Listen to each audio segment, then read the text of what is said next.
get back over to Brad Bell, who is live right where that news conference happened there in downtown Baltimore. He's following the very latest. Brad? Yeah, Jimmy, I was just actually reading some tweets from around town and some of the sights and sounds that I can't see from down here at the War Memorial and City Hall area. And they describe people driving around town, honking their horns, yelling, "Justice, justice, justice." There is joy in West Baltimore about this. There are tweets I'm reading about this is not just an indictment of, it's not an indictment, they're charges. These are not just charges being brought against these 6 police officers, but it is an indictment of an entire era of a type of policing in Baltimore. These are some of the reactions that I'm picking up from social media around town. We've been hearing this phrase, rough ride, and it's something that the people of West Baltimore know well, and they've been talking to us about it. And this concept first reported a week and a half ago that the injuries, all of us saw this videotaping, and it appears as though this guy is hurt out on the sidewalk, Mr. Gray. And the police and the mayor say, no, it happened in the van. Well, the people of this town got it. They understood that. They knew about this alleged police tradition of a rough ride, where you get them in the back of the van and bounce them around back there. And it is now departmental protocol that the people in the van must be seatbelted. But that protocol, general order, only went out this year. It hasn't been in effect for years. So, around town, I've been up here all week, but I've heard this for many, many years as well.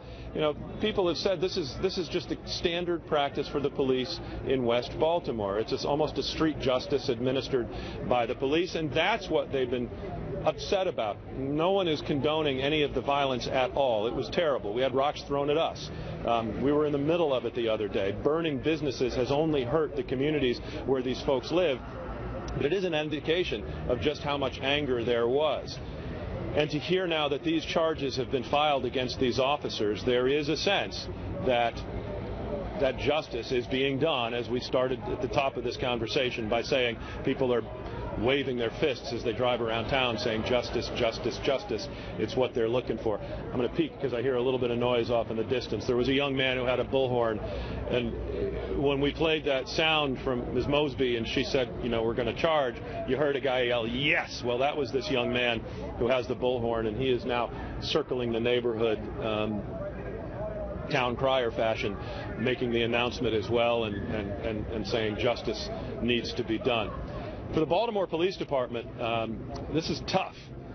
This agency has been racked in recent years with many, many issues with their police officers involved in towing scandal, brutality, all different sorts of things. And they brought in a police chief in Anthony Batts, who describes himself as a reform officer, as an agent of change. He came from L.A., and he is trying to bring reform. It is going to be a very interesting time here as well. There's an awful lot to this beyond just 6 individual officers now facing criminal charges. But that is big news for this town, Jimmy. Brad, you're absolutely right. I'm taking a look right now online at the state's attorney's official press release of all the charges. And, some of these assaults, the manslaughter, even the most serious second-degree depraved heart murder carries a maximum of 30 years in prison. These are serious charges for police officers to be facing themselves. Well, they're serious. They're very serious charges, and there are a list of charges filed. And what will happen is that more than likely, the jury will decide ultimately what charges hold and what charges don't. The vehicular manslaughter charge in there really speaks to the idea that there was a rough ride here, that this was done on purpose, essentially. She used the word gross negligence. That is a term that is required to prove vehicular manslaughter. There is going to be a big civil case here as well. There will be a massive lawsuit brought against the city for what happened here. Yeah, very serious charges. Depraved heart murder. That charge alleges exactly what it sounds like it alleges. But Ms. Mosby laid her case out, as you might in an opening argument to a jury, for the public here today. And essentially she says from the get-go, these officers really had no business laying hands on Freddie Gray, that there is no indication that he had committed any crime whatsoever. He's just a guy on the street. The police said he had a knife. Well, she said that knife was perfectly legal. It was not a switchblade. It was a knife that was folded. It was inside his belt. Freddie Gray had given up. He had not threatened anybody with the knife. He had given up to police, and after he gave up, because they chased him, they gave him this rough treatment.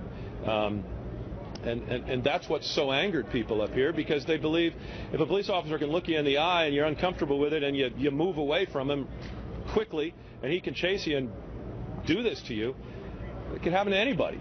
And that's really where the anger comes from. People know that it could happen to anybody, their own children, it could happen to themselves. Very serious charges. There's going to be a lot of legal action ahead, and charges can change, charges can be added, charges can be dropped, but these are very serious charges and a long list, and they came rapidly.